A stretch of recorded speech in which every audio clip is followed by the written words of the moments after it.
आदाब नमस्कार, मैं हूं अजरा और आप देख रहे हैं मंथन टुडे। बिहार में अभी चुनाव है और बिहार में पत्रकारिता कर चुके नामचीन पत्रकार जो इस वक्त बिहार से बाहर हैं, सीधे तौर पर जुड़ेंगे और जानने की प्रयास करेंगे कि बिहार चुनाव को वो कैसे देख रहे हैं। तो हमारे साथ जुड़े हैं विभिन्न समाचार पत्रों में उच्च पदों पर रहे बैंगलोर से राकेश रंजन जी, बहुत बहुत स्वागत है आपका। जी नमस्कार जी। जागरण के एडिटर रहे और वरिष्ठ पत्रकार प्रियेश कुमार सिन्हा जी जो कि रांची से जुड़े हैं, और कोलकाता से लहक के एडिटर निर्भया अक्रोश जी, बहुत बहुत स्वागत है आप तीनों का हमारे चैनल में। जी, पहला सवाल राकेश रंजन जी आपसे रहेगा कि बिहार चुनाव को आप कैसे देख रहे हैं? जी नमस्कार, बहुत बहुत धन्यवाद मंथन टुडे को। देखिए, बिहार में चुनाव जो है ना, वो सिर्फ वोटों का खेल नहीं है जी, ये समीकरण का विज्ञान है। और जब तक आप जोड़ घटाव करेंगी और उसका हिसाब सही नहीं बनेगा तब तक तो चुनाव एक तरफा ही हो जाता है।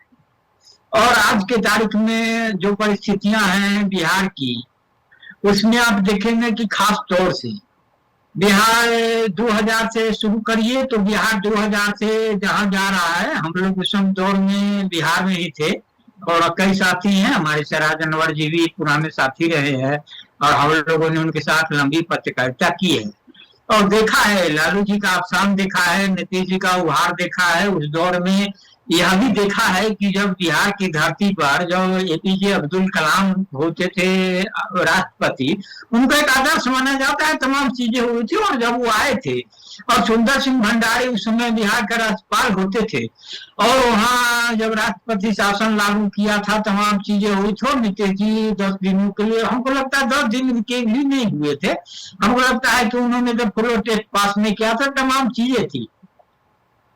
आहिस्ता आहिस्ता चीजें बदली और बिहार विकास की ओर बढ़ा, तमाम चीजें हैं, इसे इनकार नहीं किया जा सकता।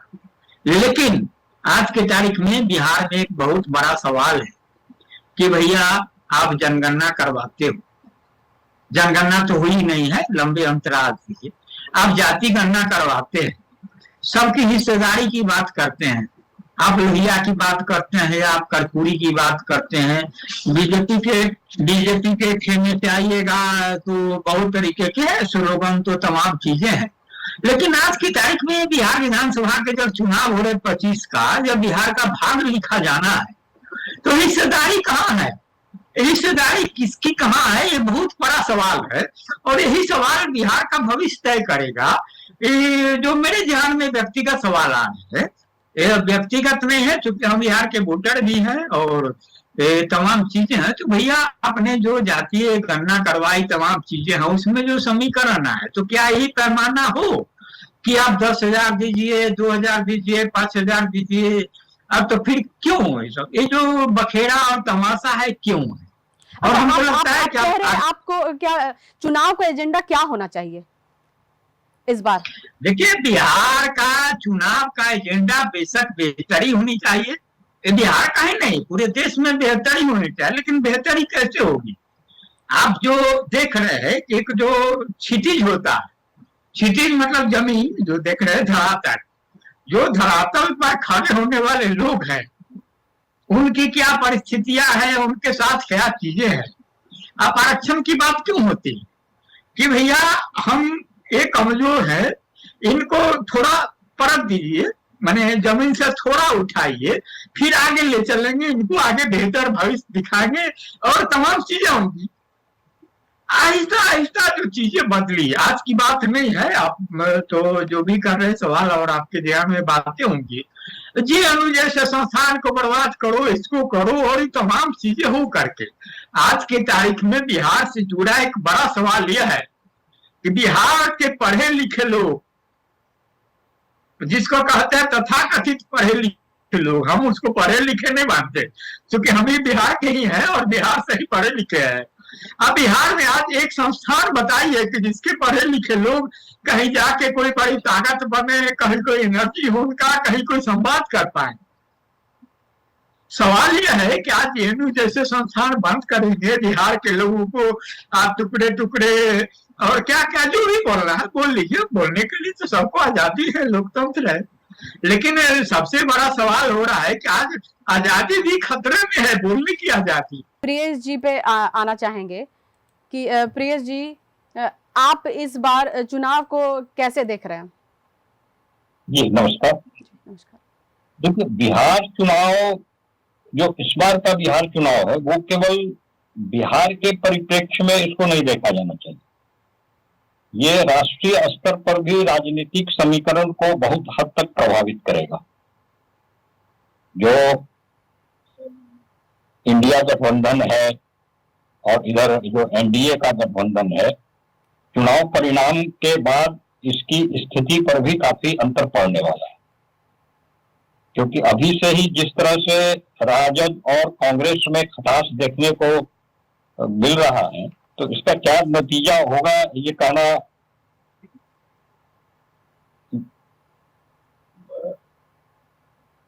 उचित नहीं होगा। अभी रिजल्ट आने का इंतजार कीजिए। और बिहार का चुनाव मुझे नहीं लगता है कि कोई परिवर्तन लाने वाला है। मतलब क्या लगता है आपको कि क्या चुनाव फिर से हिंदू मुस्लिम पर, मतलब हिंदू मुस्लिम पे ही इस बार भी चुनाव होगा, जाति धर्म पे ही होगा, या फिर अलग लोगों कुछ अलग पलायन पे, रोजगार पे, या इस तरह शिक्षा पे बात करेंगे?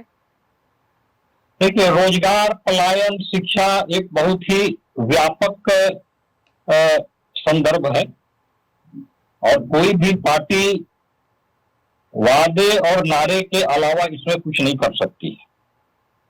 क्योंकि इसके लिए जो परिवर्तन होना चाहिए या बिहार में जो होना चाहिए वह उपलब्ध नहीं है। पलायन रोकने के लिए बिहार में रोजगार के अवसर चाहिए जो उपलब्ध नहीं है, और उस रोजगार के अवसर पैदा करने के लिए आपके पास संसाधन नहीं है। उस संसाधन को तैयार करने में कम से कम आपको 15 साल लगेंगे। तो ऐसी स्थिति में अगर कोई पार्टी यह वादा करती है कि हम जीतने के बाद पलायन रोक देंगे, तो ये एक दिवा स्वप्न है।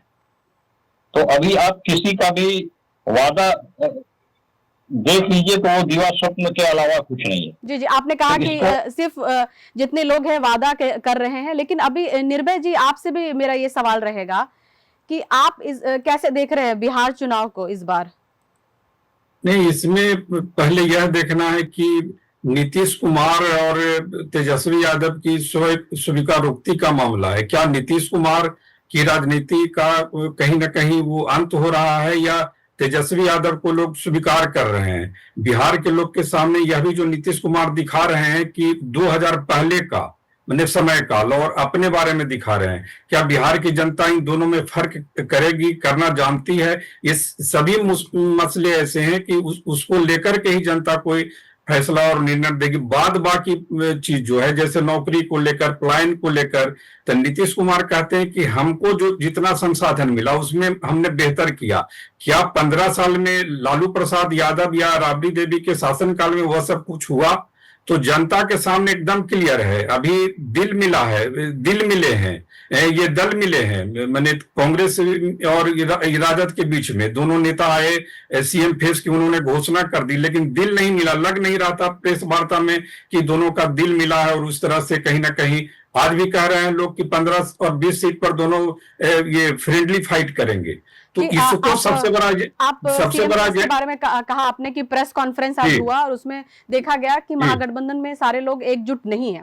आपसे सवाल ये रहेगा कि जिस तरह से गृह मंत्री अमित शाह ने जिस तरह से सीधा निशाना साधते हुए ओसामा के ऊपर सवाल खड़ा किया कि उनको टिकट देना सही नहीं है, मतलब फिर से वापसी, मतलब जंगल राज का होना, इस तरह से, तो इस पे आप क्या कहेंगे? नहीं, वो तो भाजपा का एजेंडा है, वो तो उसके साथ समझौता कर नहीं सकते हैं। भाजपा का ही अपना एजेंडा है, वो बनाए रखेंगे। राजनीति में बने रहने के लिए और टिके रहने के लिए तो बनाए रखेंगे, वो तो उनका चलेगा ही, उसमें कुछ नहीं किया जा सकता है। जी अच्छा, आप कह रहे कि भाजपा का एजेंडा है, लेकिन गिरिराज सिंह ने साफ तौर से कहा कि मुसलमान जो है नमक हराम तो यही तो ध्रुवीकरण है ना उनका, कि एक पक्ष को बराबर वो टारगेट करके चलेंगे तो हिंदुओं में ये मैसेज जाएगा कि वो बहुत हिंदू हित ऐसी है, वो तो चलेगा ही उनका, उसमें कुछ नहीं किया जा सकता है। वो नहीं, इसमें आपसे भी सेम सवाल रहेगा कि राकेश जी आप क्या क्या बोलना चाहेंगे? इस तरह से एक देश के गृह मंत्री हैं और इस तरह से वो जो बयानबाजी कर रहे हैं। देखिए देखिए, इसलिए हम इंटरप्ट कर रहे हैं भैया। आज के तारीख में आप ओसामा किसकी, शहाबुद्दीन के लड़के की चर्चा कर रहे हैं ना, मिस्टर शहाबुद्दीन, जो सीवान के सांसद होते थे, तमाम चीजें होती थी। भैया आज के तारीख में अमित शाह से ज्यादा पढ़ा लिखा कौन है? एक बहुत बड़ा सवाल है और बिहार की जनता को जानना चाहिए। ये हम कोई भावनात्मक रूप से बातें नहीं कर रहे हैं, हम कोई ओसामा के वोटर नहीं होता, हम पत्रकार हैं। हम सिवान को उस दौर में देखे हैं जहाँ वो आतंकराज बोला जाता था, और सचमुच आतंकराज था। अब क्यों था नहीं था इस पर बड़ी बात है। वहां हम लोग को फैक्स नहीं करने दिया जाता था, वो तमाम चीजें थी। लेकिन भैया आप जब परिस्थिति बदलते हैं, आप आज ओसामा की चर्चा करते हैं, तो ओसामा कौन है? ओसामा शहाबुद्दीन के लड़के हैं जी। आज उम्मीदवार हैं। आप बोलिए अमित शाह कौन है? उनके लड़के जैसा कौन है? लालू प्रसाद कौन है? उनके तेजस्वी और तेज प्रताप कौन है? आरोप भी नहीं है उनके ऊपर, किसी तरह का चार्जेस भी नहीं लगा हुआ है। पढ़े लिखे इंसान है यहाँ पर है, और उनपे इस तरह का सीधा निशाना साध रहे हैं। अरे बहन, हम चार्ज लगाने वाले हम आप कौन है? कौन है? लालू प्रसाद आज के तारीख में सजायाफ्ता है। ये बहुत खुली किताब है, कहीं कुछ नहीं है। उसकी अलग व्याख्या हो सकती है, लेकिन आज के तारीख में भी लालू प्रसाद के बारे में कहा जाता है ना भाई ऐसी व्यवस्था में रह के उन्होंने उसको स्वीकारा, तमाम चीजें हुई। आज शहाबुद्दीन की जो कहानी है उसको पीछे छोड़ो। आज बोले उसका बेटा आज के तारीख में जहां उस जिस क्षेत्र से खड़ा है उसके सामने कौन उम्मीदवार है? वो ओसामा कहां से पढ़ा लिखा? भैया आप कैसा विधायक चाहते हो?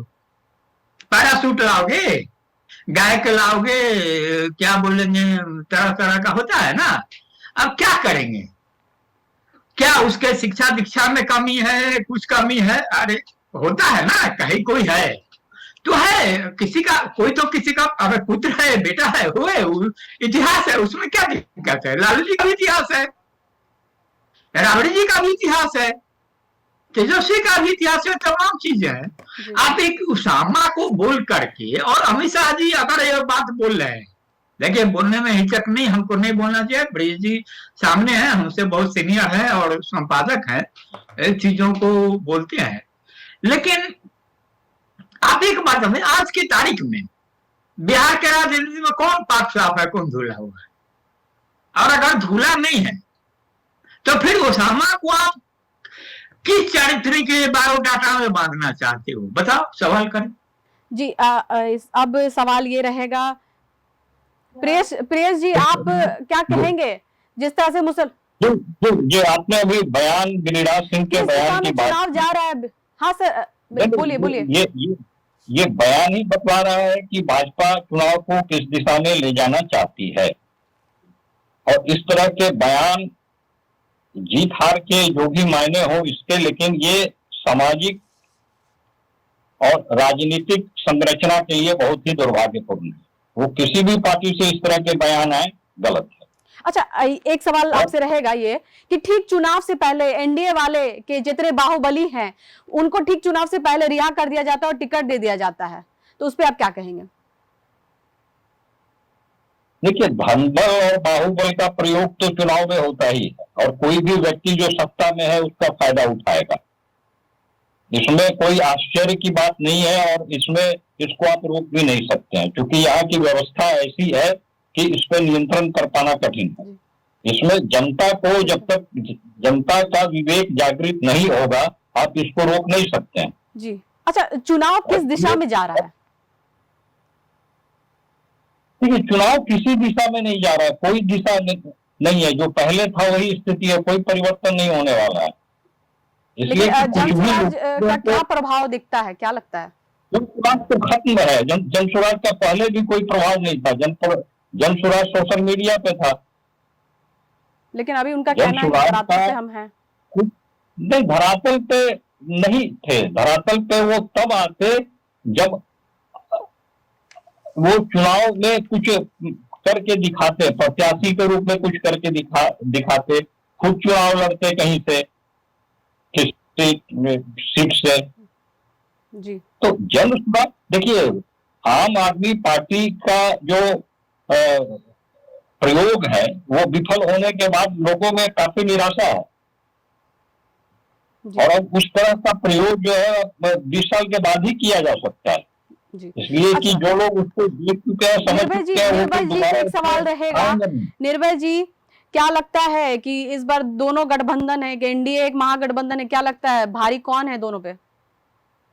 भारी तो कहना भी मुश्किल है, लेकिन तेजस्वी यादव की जो कोशिश है वो काफी अच्छी दिख रही है। जैसे वो कहते हैं कि हमारे विजन को नीतीश कुमार ने चुरा लिया, या फिर तो कुछ हद तक यह सही भी है। जैसे कि बिजली, मैंने यूनिट ये फ्री। बिजली को लेकर जो उन्होंने कहा था 125 यूनिट, जो इसके बाद जो है वो वृद्धा पेंशन को लेकर के अब जो कह रहे हैं, जो नई योजनाओं के साथ आ रहे हैं, जैसे जीविका दीदी को जीविका दीदी 30,000 हाँ, रुपया देना, फिर 3 करोड़ या 2.5 करोड़ जो एक एक घर में जो सरकारी नौकरी देना तो ये सब ऐसी योजना है। और क्या हद तक जी। आपको लग रहा है कि सही है या सिर्फ ऐसी ही जनता को नहीं, अपनी तरफ तेजस्वी यादव वोट करने के लिए खींच रहा है? तेजस्वी यादव की राजनीति लालू यादव की राजनीति से तो अलग है। अब वो अगर एक बार उनको मौका मिले, जनता यह चाहेगी, बिहार की जनता यह चाहेगी कि एक बार मौका दे करके इनको देख लिया जाए। ये कह रहे हैं कि हर आदमी जो है बिहार का हमारे साथ शासन करेगा, हर आदमी बिहार का मुख्यमंत्री होगा। एक बार, आज नहीं कल तो उनको आना ही है सत्ता में, तो ये संभव है कि एक आपको आज लगता है कि आज जिस तरह से प्रेस कॉन्फ्रेंस हुआ था और सारे लोग ने एक चुप कर दिया कि सीएम का फेस तेजस्वी यादव को बनाया, मुकेश सहनी को डिप्टी सीएम के बारे में हो रहा, तो लगता है कि कहीं ना कहीं महागठबंधन में ने कुछ चूक हुआ है? नहीं, ये तो घोषणा एक माइलेज है उनके लिए। ये जो गलतफहमी जनता के बीच में थी वो तो दूर हो गई। अब इसमें कितना करीबी दिखाते हैं चुनाव प्रचार के दौरान, नजदीकी दिखानी होगी अब। लेकिन तेजस्वी यादव की हर संभव और पूरे महागठबंधन की छोड़ भी दें तो विपक्षी नेता के तौर पर तेजस्वी यादव की कोशिश बहुत ही शानदार है, और संभव है कि कुछ भी हो सकता है। ये जो फेस वाली बात हो गई, सीएम फेस वाली बात, ये कुछ भी कर सकता है ये फैसला। अच्छा, आप कह रहे हैं, लेकिन सवाल मुसलमानों में एक बहुत ज्यादा चर्चा का विषय बना हुआ है कि डिप्टी सीएम का उन्होंने बात कह दिया मुकेश सहनी, जो लेकिन 18% मुसलमान है। नहीं, ये होना चाहिए था, ये होना चाहिए था। सीएम को भी क्यों नहीं मतलब मुसलमान का ये होना चाहिए था, जा रहा है आखिर? ये होना चाहिए था, ये तेजस्वी यादव को करना चाहिए था कि ये हमारी पार्टी से या हमारे संगठन से कोई भी जो घटक दल है उनकी तरफ से एक मुस्लिम चेहरा होना चाहिए था। ये तो बहुत जरूरी है। सेम सवाल आपसे रहेगा कि क्या लगता है कि डिप्टी सीएम मुसलमान को होना चाहिए? देखिए, सवाल आपका नया नहीं है, ये सवाल 2005 का भी है। हम मौर्या होटल में हम लोग रुके थे, संभवतः नेहरू जी भी थे, और तमाम चीजें थी। रामविलास पासवान ने हमारा रट लगा रखी थी। रामविलास पासवान का रिकॉर्ड था, हमको लगता है कि क्या 20-22 सीटें या 25 सीटें जीते होंगे। 29 सीट, 29 सीट, हाँ, वो तमाम लोग, और कुल मिला के, लेकिन फिर इच्छा पूरी नहीं हुई, तमाम चीजें हुई। देखिए, मेरा सवाल यह है, राजनीति आज के तारीख में पांव फटे बच्चा रोया, बहुत बहुत साधारण एक उदाहरण है। बच्चे को चोट लग जाती है तो बच्चा रोता है, और ये तमाम चीजें होती है। लेकिन बिहार की राजनीति ने इस दर्द को ठीक करने की कोशिश नहीं की। वो चाहे रामविलास हो या उनके अब बेटे आए हैं, ठीक है, बेटा है, ठीक है, उनका भी अपना अंदाज है, तमाम चीजें हैं। लालू प्रसाद, उन्होंने भी नहीं ठीक की। बीजेपी, वो तो उसको करना नहीं है, जो चीजें है बहुत साफ है। जेडीयू कुछ कर रहे थे, अभी भी नहीं कर रहे। कुल मिला के आपका जो सवाल है कि अगर जो भी चीजें हो रही है, अगर बिहार की राजनीति में, देखिए सत्ता की संरचना क्या है बिहार में भैया, कितनी वोटर कितने, हमको लगता है 7 करोड़। अब वोट कितना गिरता है? 3 करोड़। आज के तारीख में बीजेपी के वोटर कितने हैं? हमको लगता है सबसे ज्यादा वोटर आरजेडी के, वो भी 1 करोड़ नहीं है। ठीक है, बहुत हिसाब किताब है, हमको थोड़ा माने इधर उधर हो सकता है। दूसरा वोटर किसके हैं? 74 लाख के आसपास नीतीश कुमार के। जी बीजेपी के वोटर अच्छा, कितने जी हैं? ठीक है, लेकिन सवाल एक 30 सेकंड रहेगा, सबसे 30 सेकंड में आप लोग वाइंड अप करने का टाइम आ रहा है। एक ये बताइएगा, चुनाव का एजेंडा इस बार क्या होना चाहिए 30 सेकंड में? देखिए, चुनाव का एजेंडा बेशक एक जड़ता टूटनी चाहिए, जड़ता टूटनी चाहिए। मतलब जड़ता किसका टूटनी चाहिए? एनडीए का टूटने चाहिए? नहीं नहीं, एनडीए नहीं, बिहार की जड़ता टूटनी चाहिए। हम अच्छा, जनता जुट। हम जो कहे ना, पांव फटे बच्चा रोए, लेकिन जब वो घर लौट के आए उसको मरहम पट्टी करने वाला कोई चाहिए। ये मेरा विषय। उसको मरहम पट्टी कौन करेगा? नीतीश जी करेंगे। जी जी जी जी जी जी प्रेस जी, आपसे रहेगा सवाल। हाँ, आप आ रहे हैं। हाँ, मुख्य क्या होना चाहिए, एजेंडा क्या होना चाहिए इस बार बिहार चुनाव में? जी, बिहार चुनाव का मुख्य एजेंडा होना चाहिए शिक्षा, चिकित्सा और रोजगार। इसके अलावा कोई भी चौथा मुद्दा मतदाताओं को भटकाएगा। धर्म, जाति, आरक्षण, जातीय सर्वे, ये सब इन मुद्दों से लोगों का ध्यान भटकाने के लिए है। और जब तक लोग इन मुद्दों में उलझे रहेंगे, न उन्हें बेहतर शिक्षा मिलेगी, न बेहतर स्वास्थ्य मिलेगा और न ही रोजगार के अवसर मिलेंगे। जी जी अच्छा, अब निर्भय जी आपसे रहेगा कि क्या होना चाहिए एजेंडा, मुख्य एजेंडा इस बार बिहार में क्या होना चाहिए चुनाव को लेकर? नहीं, जनता निर्णायक मूड में है, जनता पर भरोसा और विश्वास करना चाहिए। और इस बार जो सत्ता परिवर्तन होगा वो 10-20 साल के लिए फिर संभव है कि रहे, तो जनता के मूड पर छोड़ना चाहिए हम लोग को अपने निर्णय को, जनता के स्वविवेक पर ही। जी, आप तीनों का बहुत बहुत शुक्रिया कि हमारे चैनल में जुड़े और आपने बहुत कीमती समय दिया हमें और बहुत बारीकी से आपने सारे बातों को बताया। और आपको बता देंगे कि इन्होंने साफ तौर से कहा कि बिहार भी चाहता है बदलाव, और इस बार जाति धर्म पे नहीं, मेन मुद्दे पे होना चाहिए, जैसे कि पलायन, एजुकेशन, और इसके ऊपर मुद्दे पे होना चाहिए। ये ज्यादा इंपॉर्टेंट है हमारे लिए, ना कि जाति धर्म को लेके। फिलहाल के लिए इतना ही। देश और विदेश की ताजा खबरों को देखने के लिए देखते रहिए मंथन टुडे। अगर आपने हमारे चैनल को सब्सक्राइब नहीं किया है तो अभी करें, लाइक करें, शेयर करें, फॉलो करें। और गोदी मीडिया के प्रकोप से बचना चाहते हैं और ऐसी निष्पक्ष पत्रकारिता देखना है तो देखते रहे मंथन टुडे। शुक्रिया जी, नमस्कार। जी, नमस्कार। शुक्रिया सर।